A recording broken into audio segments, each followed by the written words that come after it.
This is one of the things that I use to improve my sprinting. So a young athlete asked me, what does hip engagement mean? Watch this video over and over until you understand what I'm trying to say to you. And you know I'm running back.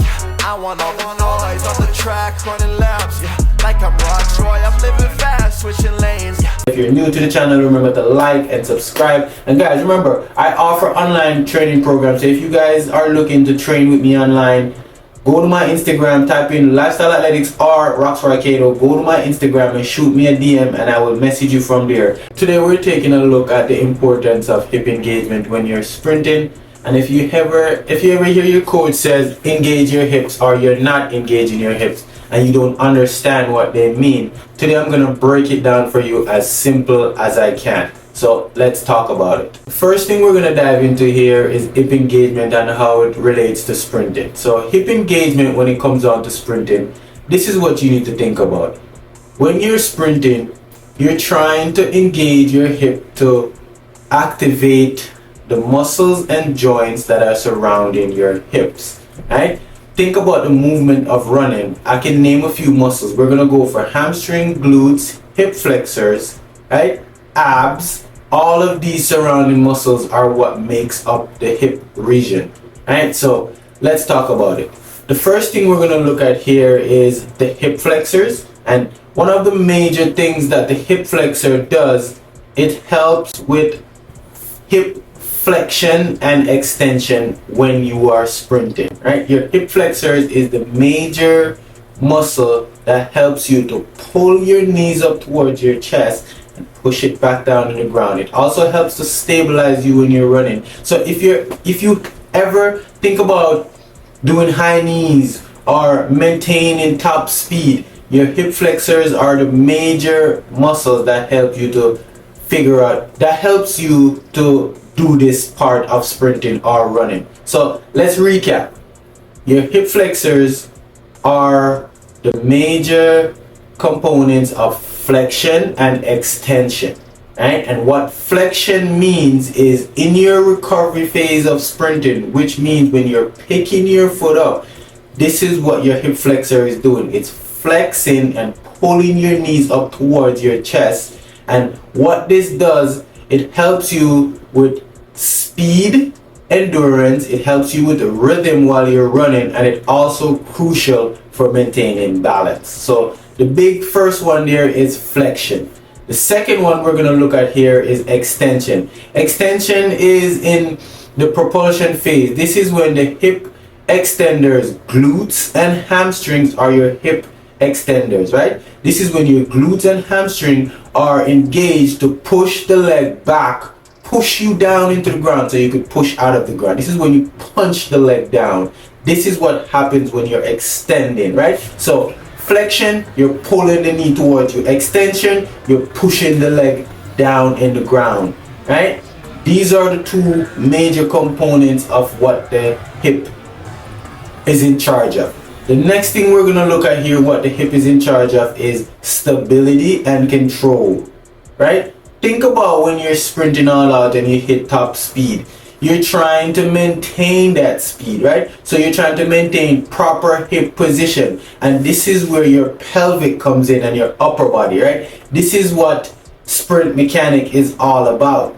Sprint mechanics is all about maintaining balance, maintaining coordination and stability. So your pelvic, this area right here is in charge, and your upper body is in charge of stability and balance. And this is the second component that makes up your hips, right? So I hope you guys are getting the point now that your hip is not just one muscle. It's a series, it's a group of muscles working in unison to help you to maximize on your performance. The next thing that we want to talk about here that your hips are in charge of right here is power generation. Think about when you're trying to hit the ground or you're trying to push out of the ground. Your hip is going to help you to get that force production where you could put your foot in the ground without losing balance, without tilting to one side, leaning back or leaning forward too much. So when we talk about power generation, we talk about engaging the hips efficiently to allow for optimal force production and generation, right? That's what we want. We want optimal force transfer. We want to be able to push off one leg onto the next leg without losing any of our speed. So that's the next thing that the hip kind of helps us with, and that's a major key. Number 4 here is stride length and frequency. Good hip engagement is going to help you to feel more relaxed when you're running.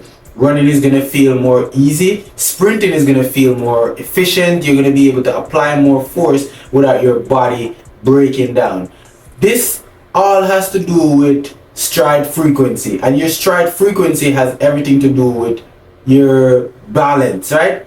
The balance is crucial when it comes down to sprint performance, because this helps you to maintain your top speed for longer. If you ever watch a race and you see one athlete breaking down while the other athlete looks like they're going faster, really and truly what's happening is they're both at top speed, but the athlete who's able to hold their form give the appearance of it as if they're going faster, but really and truly they're not going faster. They're just holding their form for longer. They're holding the stride length, they're holding the stride frequency, meaning they're taking the same powerful step with each stride. They're not breaking down, and this is crucial, and this is how hip engagement helps you to run or sprint faster. The last thing we want to look at here is injury prevention.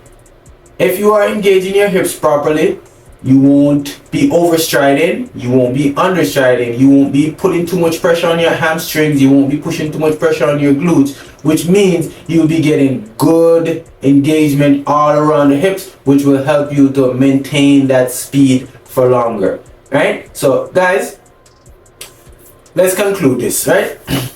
Hip engagement is vital when it comes down to sprinting fast. It influences power generation, speed, overall running mechanics. Sprinters can benefit from strength training and mobility training that specifically targets the hip region, right? This is one of the things that I use to improve my sprinting. So a young athlete asked me, what does hip engagement mean? Watch this video over and over until you understand what I'm trying to say to you, right? So the major keys that you have to think about when it comes down to hip engagement is hip flexion and extension.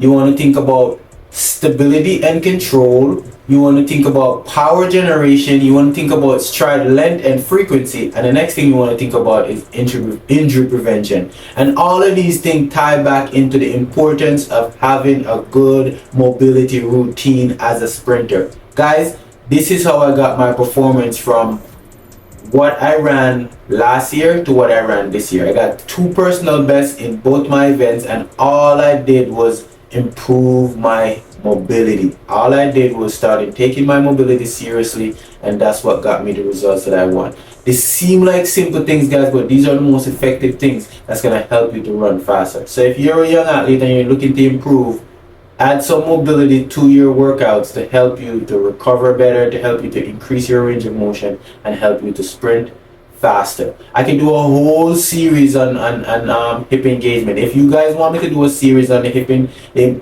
just hip engagement in general and breaking down each one of these phases to show you the correlation and how it works, let me know. I could even add exercises in there to show you what are the specific exercises that you could use to target certain areas to help you to sprint faster. Without further ado, guys, thank you for tuning into the Lifestyle Athletics YouTube channel. If you're new to the channel, remember to like and subscribe. And guys, remember, I offer online training programs. So if you guys are looking to train with me online, go to my Instagram, type in Lifestyle Athletics or Rockstar Kato. Go to my Instagram and shoot me a DM, and I will message you from there. Until the next time, Rockstar Kato here, and I'm out. And you know I'm running back. I want all the noise on the track, running laps, yeah. Like I'm Rockstar, I'm living fast, switching lanes.